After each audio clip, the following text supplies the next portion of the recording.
प्रिय छात्राओं, आज का विषय है जयद्रथ वध के सप्तम सर्ग का सारांश।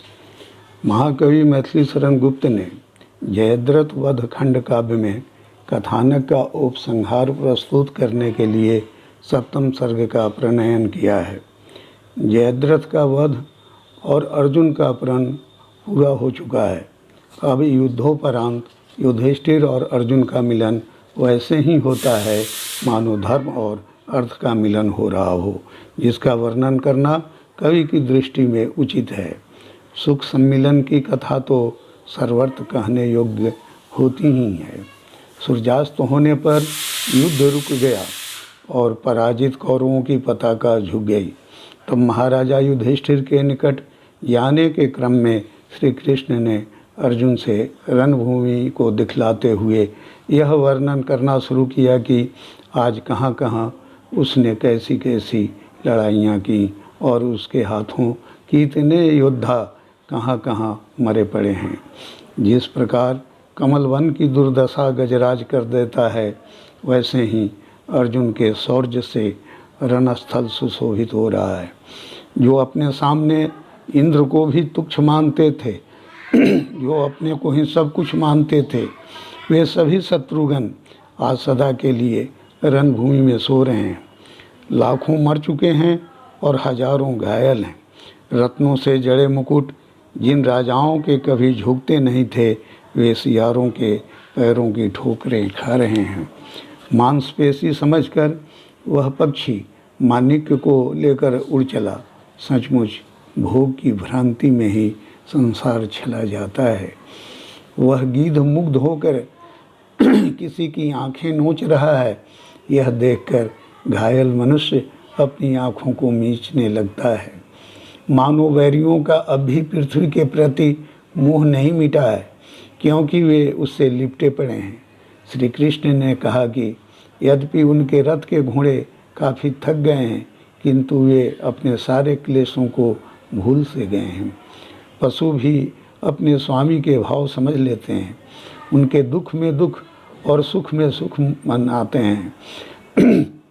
ईश्वर देखो, यहाँ रक्त की कैसी कीच है। धरती खंडित रुंड मुंडों से पट सी गई है। असंख्य हाथ पैर कटे पड़े हैं और अस्त्र शस्त्र बिखरे पड़े हैं। रंगस्थल ही शायद मृत्यु का प्राकट्य स्थल है। ये भीम के द्वारा मारे हुए दुर्योधन के भ्रातृगण हैं। काम्बोज नरेश सात्यकी द्वारा मारे पड़े हैं। ये मृत्य अच्युत्यायु श्रितायु अलम्बुस सोमदत्त के पुत्र रक्त रंजित पड़े हुए हैं। यद्यपि ये सभी वीर अब निःशक्त होकर पड़े हुए हैं, तथापि कौरवों के शौर्य को प्रदर्शित कर रहे हैं। बल वैभव में तो दुर्योधन सचमुच इंद्र ही है। अर्जुन, तुमने तो प्रारब्ध से ही विजय प्राप्त की है। इस पर पार्थ ने भक्ति भाव से कहा कि वह अपनी शक्ति से भला क्या कर सकता है। यह सब तो आपकी ही कृपा है। मैं तो नाम का ही वीर हूँ।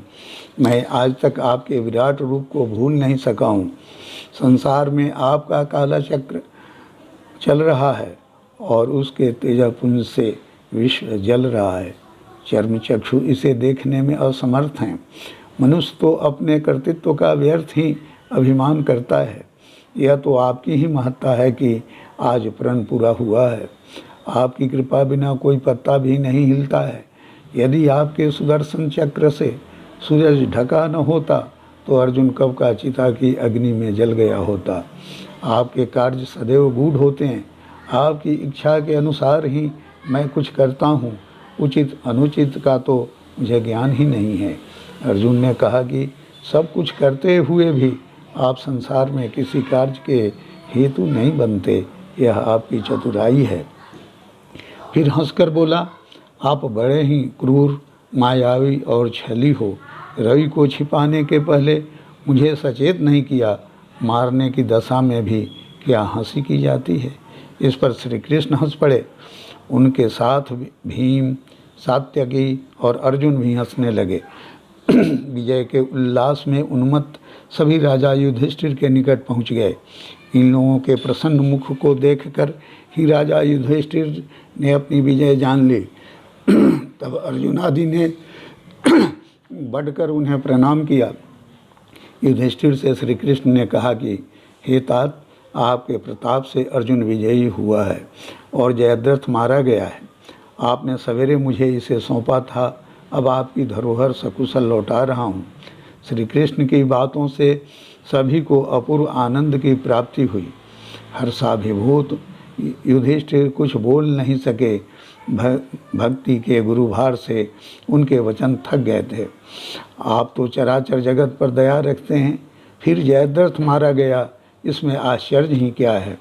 तो भी इस समय यह सुनकर हृदय में सुख समान नहीं रहा है। हे माधव, तत्वज्ञानियों ने मुझे बतलाया है कि जो आपको इष्ट है वही घटित होता है।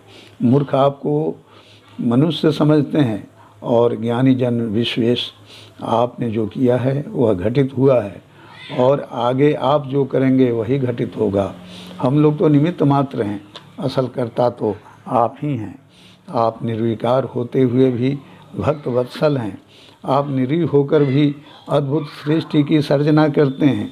आप आकारहीन होकर भी साकार हैं। आप सर्वेश होकर भी प्रेम के वश में हैं। तुमसे बड़ा कोई नहीं है, तुम सबके साध्य हो। तुम्हें पा लेने के बाद किसी अन्य वस्तु की चाह नहीं रह जाती। आपको जो नहीं पाता वह इस जगत में भटकता रहता है। जो तुम्हारे पद कमल के मधु को जानते हैं वे मुक्ति की भी कामना नहीं करते। तुलसीदास ने भी लिखा है, सगुण उपासक मुक्ति न लहें। हे सच्चिदानंद, तुम सर्वशक्तिमान हो, तुम ही अव्यक्त ईश्वर हो, तुम ही ध्येय गेय और अजेय हो, अपने भक्त पर अनुरक्त हो। तुम एक होकर भी अनेक वेशधारी हो। तुम ही अखिलेश करता भरता और हरता हो। चारों पुरुषार्थ तो तुम्हारी दृष्टि के फूल ही हैं। हे ईश्वर, आपने जो सर्वदा हमारा उपकार किया है इसके लिए कोई प्रत्युपकार देने योग्य मेरे पास नहीं है। इस सृष्टि में हमारा क्या है जो आपको दें, सब तो तुमसे ही निर्मित हैं। हम सदैव आपके ऋणी हैं। फिर युधिष्ठिर श्री कृष्ण की स्तुति करने लगते हैं। फिर वे अचेत होकर प्रभु के चरणों में झुक गए। श्री कृष्ण ने उन्हें प्रेम से गले लगा लिया। भक्त और भगवान के मिलन का यह दृश्य अपूर्व था, पवित्र था। प्रत्यक्ष में यह ईश्वर और जीव का संगम था। इसे देख लोग आनंद से जयनाद करने लगे। संसार में ऐसे उत्कर्ष की कहानी दुर्लभ है। सचमुच भव्य भारतवर्ष की कहीं समता नहीं है। यद्यपि जयद्रथ के मरने के बाद दुःशाला आदि का वर्णन शेष है, किंतु कवि अपने पाठकों का जी दुखाना नहीं चाहता। इसीलिए वे अंत में कहते हैं, कर बार बार क्षमार्थ न होते विदा, अब हमें यहीं सुख के समय दुख की कथा अच्छी नहीं लगती कहीं।